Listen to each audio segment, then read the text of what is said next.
Hello folks, Cowboy Bob here. Here I am in Chiloquin on our ranch, Heartline Ranch, and we were over at Project Spirit yesterday, and we have a few more days to do over there. And in the downtime, we find out that they're lucky.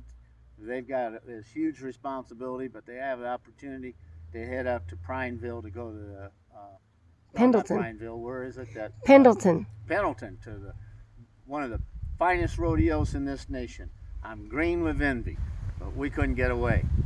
So what we're going to do is we're going to show you something that is I think you're going to find interesting. This is just what life is like on a ranch. We've got a tree right here behind me, and it's a big tree, as you can see. And this tree is a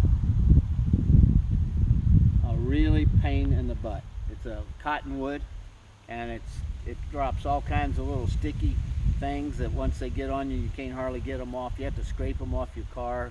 They're just a nuisance to big time. Now normally we don't ever cut down a tree unless we have to. Well, this one gave us an opportunity, because you see that those branches are hanging right over our house, and this tree is hollow. And how do I know it's hollow? Because we've seen squirrels go into the bottom of it, go inside the tree, and come out up at the top, and come out on a limb up there. Now you can't do that if it's not hollow. So that means it's going to eventually fall down, long story short. And we already have big huge branches drop off ever so often. They bang on the roof, wake us up in the middle of the night, or they startle us during the day. And we finally got to the point where we were going to have to resolve this issue ourselves and bring this tree down so that we don't have to worry so much about it. So that brings us to where we're at now.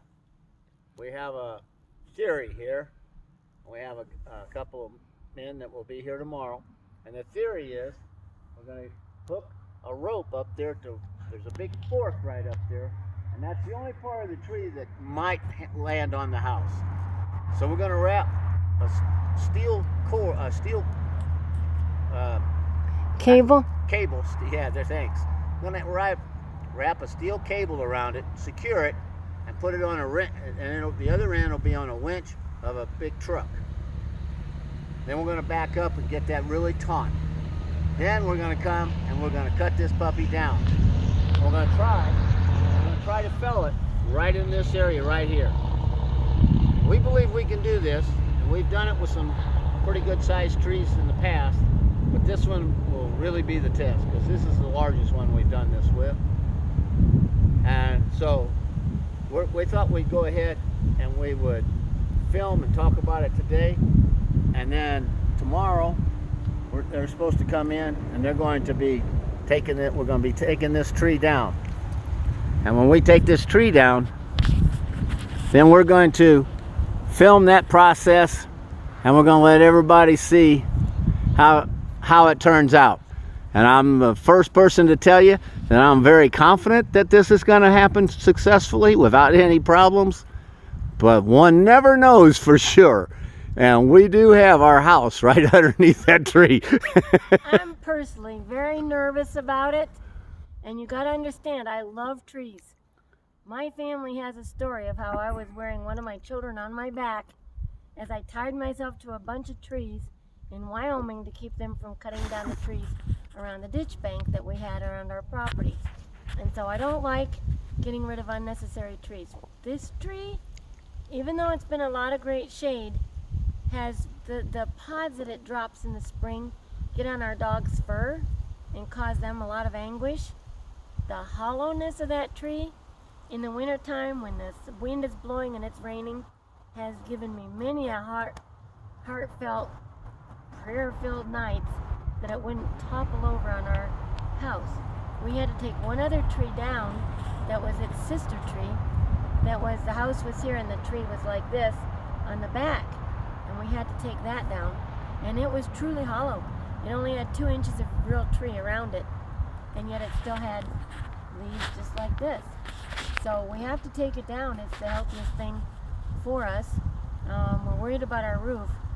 But let me tell you, I am really concerned about what's going to happen tomorrow. Is it going to be the tree or the roof?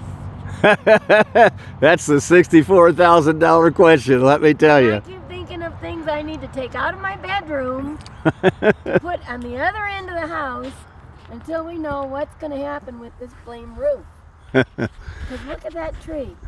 I mean, it hovers over the top of our house. I mean, it even made our insurance guy a little nervous. They went ahead and insured us. But trees have been known to topple in Oregon. So They've been known to topple everywhere. Yeah.